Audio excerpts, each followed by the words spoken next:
Hi everyone. This video is intended to help parents and carers and pupils get the very best from their recent interim report. We've worked really hard to try and provide you with more information than before, to try and bridge that gap because we're not allowed to do face-to-face parents' evenings. We think this report is an ideal platform to discuss progress, to start that conversation about effort, work ethic, study routines, aspirations for the future. What are the real strengths and what needs some extra attention? At this point in the academic year, we still have time to work together to fix and support any challenges that might appear in this report. We can still dream big and aim for exciting futures for all our young people.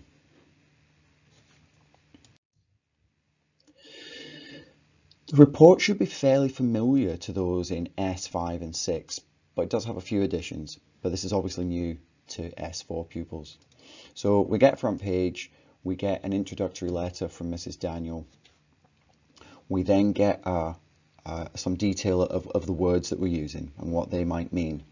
And then we get a really important page, which is the overview page, which shows you all about the subjects, the levels they're currently sitting, their target grades, and whether they're on track or off track. That's definitely the page to start the conversations with. But in addition to that, we've also added more details.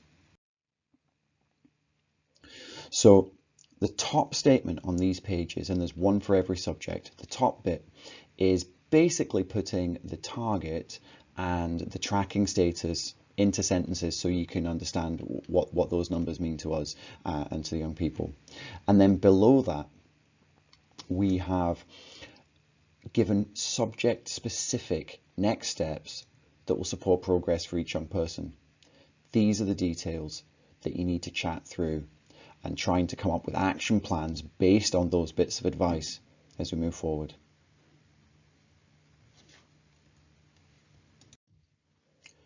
What is a target grade? A target is the potential a young person shows in each subject. It isn't always what they will get at the end of the year, but it is what staff think is possible if a young person works to their potential and assesses all the supports and advice we're offering them.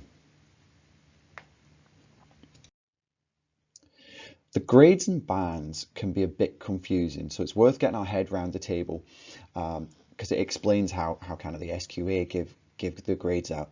So within each grade, the A, B, C, or D, the ABCs are what appear on your certificate at the end of the year. But each of those are divided into two bands. So essentially an upper and a lower for each grade. So a 1 or a 2 is an A, 3 or 4 is a B, 5 and 6 are C's. But using these bands allows us to be a little bit more specific with our targets and to allow us to push people to achieve their very best. You can see that a band A1 requires over 85%, which is different from an A2, which is only over 70. So it's right that we challenge everyone to be their very, very best. The tracking status is a simple way of us letting you know how we think a young person is doing at the moment. On track means that a young person is doing everything we expect of them and working towards their target. Yet again, it doesn't mean that they're going to get their target, but it does mean that they're making progress towards that target and they're doing everything that we ask of them. Off track simply means that a young person could be and should be capable of doing more, and they need to there'll be something that they're not doing enough of to make sure that they get their potential. So we've still got lots of faith in their ability, but they're maybe not showing us that. On either side of the on track and off track sit on track plus and an at risk. On track plus means a young person is doing everything expected of them and more.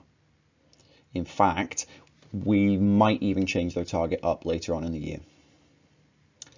At risk is our highest level of concern and lets you know that unless a drastic change in effort and progress is seen, we don't think that a young person will be able to pass the current course at this level. A level change isn't set in stone at this point, but the young person really does need to have a turnaround in their progress.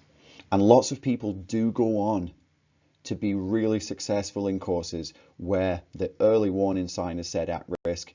That's quite often enough to say, oh, I need to pull my socks up and get this sorted. So I hope that's useful. What do you do now?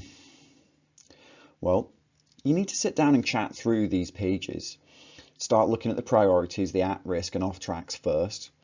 Read through the next steps really carefully so that you can start acting on those bits of advice, because those bits of advice are really specific to each young person.